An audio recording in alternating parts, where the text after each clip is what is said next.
Hi everyone and welcome back to Linda Libra Loca. My name's Anne and I'm passionate about sharing beauty tips and tricks for people with more mature skin. And after I filmed my last video on how to build a basic skincare routine, one of the most common questions I got was, when should I start using anti-aging products? Can too soon be too harmful? Is after 40 too late? And as always, there's not one size fits all answer, because when you need certain kind of products in your routine, it's much more determined by your lifestyle and your skin concerns than it is by the age in your passport.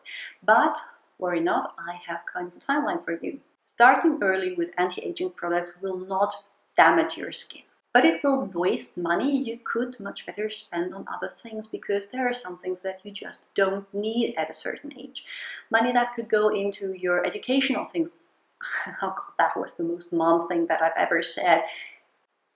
Could be spent on having fun. Go out, get wasted, for all I care. But it is money that you don't yet need to spend if you are below a certain age.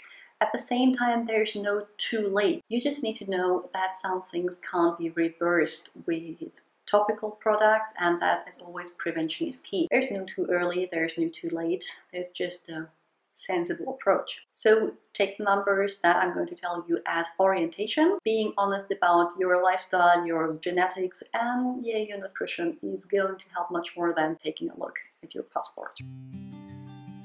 First things first, I don't think kids need skincare routine. Once the kids reach adolescence and the hormones kick in, and I can tell you right now, I'm not looking forward to this period in my life, but once the hormones kick in, that is the time that people should start with a really basic skincare, like a gentle face wash, maybe some salicylic acid product if they really have congested skin and pimples. Of course, a moisturizer, really lightweight, and sunscreen. If your kids have acne, go send them off to a professional. I don't think that teenage acne, real acne, should be treated with over-the-counter products. The damage it can do both to the mind and to the skin in forms of permanent scarring should be prevented if possible. First real milestone, I think, comes when you reach your 20s. That is when you should start to think about prevention. Sunscreen and prevention should be a given at any age, but when you reach 20, I think it should be the time you consider introducing antioxidants into your routine. Free radical damage, or free radicals, is something that is developed in the skin through pollution, through UV damage, and it contributes to premature aging. So catching off these free radicals with antioxidants is the way to go to prevent signs of premature aging. Also, establishing an exfoliating routine like once a week is, I think, a good point at this age. I personally recommend chemical exfoliants over physical exfoliants, no matter your age, but to be honest, at this period of your life, it probably doesn't matter too much if the exfoliant is a gentle one.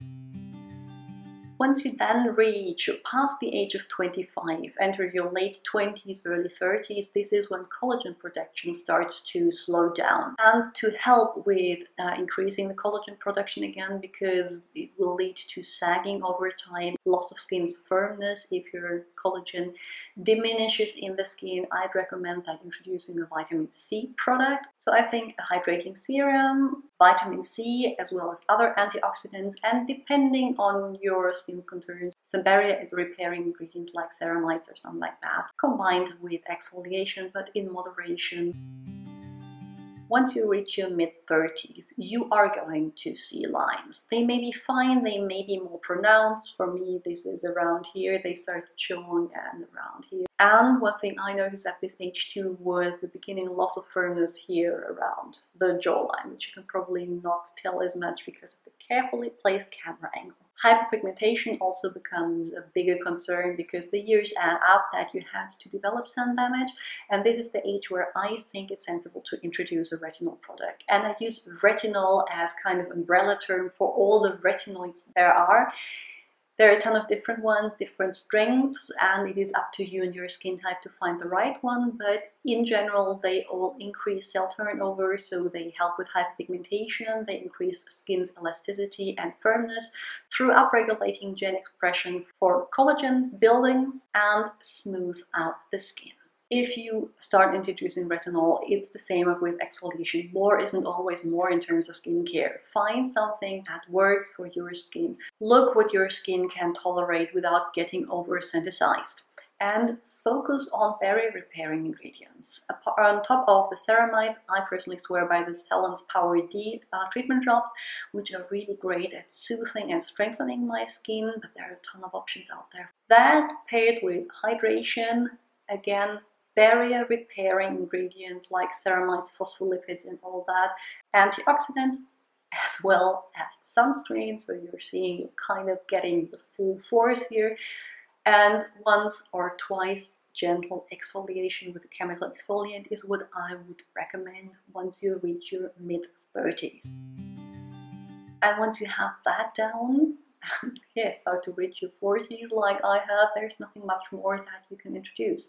There are peptides that I personally use that you could add on top, but as the science isn't as convincing as it is on vitamin C and retinoids, I feel like you should have these two in your routine first. That is pretty much everything you can do with topical skincare. So once you reach your 40s, you can increase richness of your creams, increase hydration, but in terms of anti-aging things, you are pretty much set. Then there's always the option for devices, which I have not much experience for, like the Numi electrical current things or jade rollers or whatever, or more invasive procedures like fillers, Botox, this ultrasound treatment that I've seen around for the neck, laser treatments. It's completely up to you which ones you are comfortable with and which ones you aren't.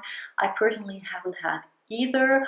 I'm not sure if I want to get them someday. I mean, no one can look like they did in their 20s for the rest of their lives. That's kind of reassuring because I'm not sure that I would want to look like I did in my 20s anymore. But yeah, if you have all these things down, you should pretty much be set to look your best at any given age. So I hope this was helpful. If you enjoy this kind of videos, please like, share with your friends.